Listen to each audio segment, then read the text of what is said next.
Okie doke, this is MZ, and I made an all-fictional team on Madden 24, an all-fictional roster, and every single player is not a Jets player, because yes, I did take the Jets team, but let's go check out that roster before we simulate this entire season. We got Flash Gordon, you know, from Flash Gordon. We got Joe Keeman from The Game Plan, and Jeff Boomhauer, those two as our backups. So we got Earl Miggett from The Longest Yard, Hank Hill from King of the Hill. We also got Billy Cole from The Last Boy Scout, and Forrest Gump from Forrest Gump. But we will mainly use Forrest Gump as our return man. For the fullbacks, we only have one, Stone Cold Steve Dunham from The Longest Yard. So for our wide receivers, I have Spencer James as our number one from All-American, Phil Elliott from North Dallas 40, Dash Incredible, you know, from The Incredibles, Clifford Franklin from The Replacements, Rashid Hot Hands Hannon from Little Giants, Ace Ventura, you know, he's open, and he's open.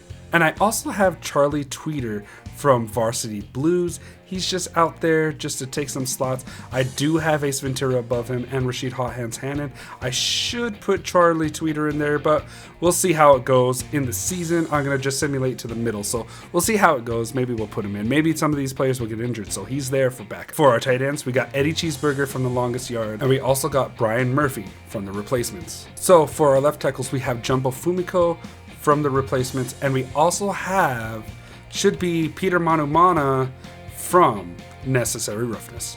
For our left guard, we have Rudy Zoltek from Little Giants, and we also have Andre Jackson from The Replacements. For our centers, it was kind of hard to find centers, but we got Bill Dotree from King of the Hill. We also got Cam Tunker from Modern Family. So for our right guards, we got Billy Bob from Varsity Blues, and we also have, should be Jamal Jackson from The Replacements. For our right tackles, it actually has Peter Manumano up there, but it's Bud Kaminsky from the program, and we also should have Louis Lastig from Remember the Titans. So for our left end, we have Greg Meany from The Waterboy, and Thad Castle from Blue Mountain State. So for our defensive tackles, we have Bob Sotowski from The Longest Yard, Philip Finch from Wildcats, Ivory Christian from Friday Night Lights. So for our left outside linebackers, we have Charles Jefferson at Fast Times at Richmond High, and we also have Terry Tate from the Terry Tate commercials where he's the office linebacker. And for our middle linebackers, we got Bobby Boucher from The Waterboy and Joey Battle from The Longest Yard. For our right outside linebackers, we have Daniel Bateman from The Replacements, and we should also have Steve Latimer from the program. For our cornerbacks, we have Stefan Jordovic from All the Right Moves. We also got Wesley Tremaine from Wildcats. We got Alan Bosley from Remember the Titans, Earl Wilkinson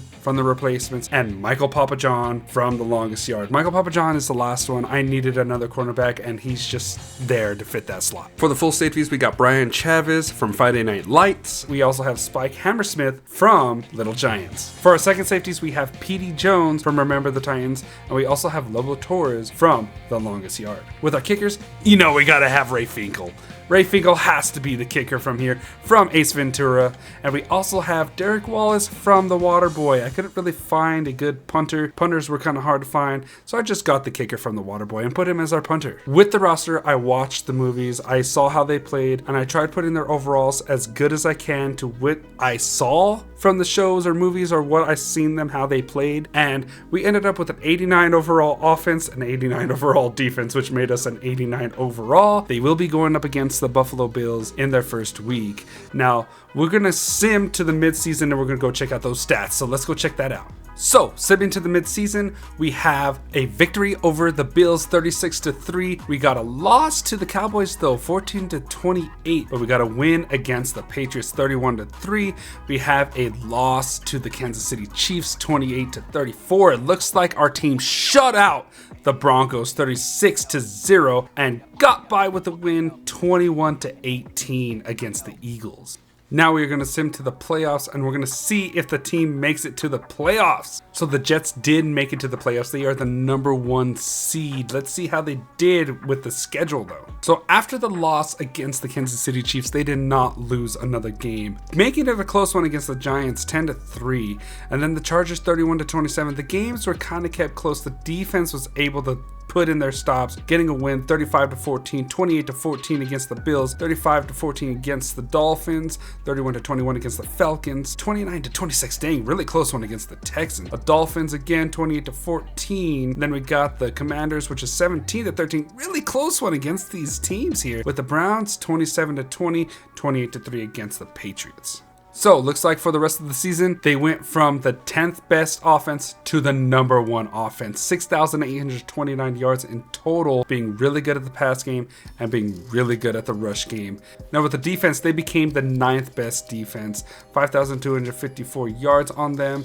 Points per game was 275, which looks like it's the lowest one out of all the teams. They got 7 interceptions, 2 fumbles. Looks like they didn't do too good in the interception category as all these other teams have beaten them. And yes, they did really good against the points per game there. For the passing game, Flash Gordon was the 2nd best quarterback, getting 38 touchdowns with only 11 interceptions. That's really good, 4,544 yards. So we're going to advance the week to the next week. We're going to see how these teams do and see who we go against in the divisional round. They're going to be going up against the Chargers. Let's see if the Jets can beat the Chargers, the all-fictional team, the 15-2 Jets. Can they beat the Chargers in the playoffs? And that they do not. They get a loss against the Chargers in the playoffs. They cannot make it to the AFC conference. But you know what? Let's just advance the week anyway. So here's how the playoffs went. The Jets lost to the Chargers, who beat the Baltimore Ravens. They lost to the Chargers 28-24. The Chiefs going on to win it 42-7, then 31-20, and 31-28. And now they are in the Super Bowl against the 49ers, no other team. We got the 49ers, who were able to beat the Buccaneers 31-10. Then they beat the Packers 35-14. And then they beat the Cowboys 21-14. Let's see who wins the Super Bowl. So with the Super Bowl, the Chiefs won 28-21. Just like the Super Bowl that just passed. So the NFL MVP was Lamar Jackson, Coach of the Year Robert Saleh, which is the Jets, which is our coach. We got the wide receiver Cooper Kupp, Aaron Donald, Spencer James, Offensive Rookie of the Year, nice, and Charles Jefferson being the Defensive Rookie of the Year, pretty nice. 2 players for us. So that is what if an all-fictional team was in the NFL. They lost in the divisional round. They did really good, going 14-2 throughout the whole season. Out of all that, they ended up losing. But 89 overall, and they still lost in the divisional round, and the Chiefs still won. So that is the all-fictional season.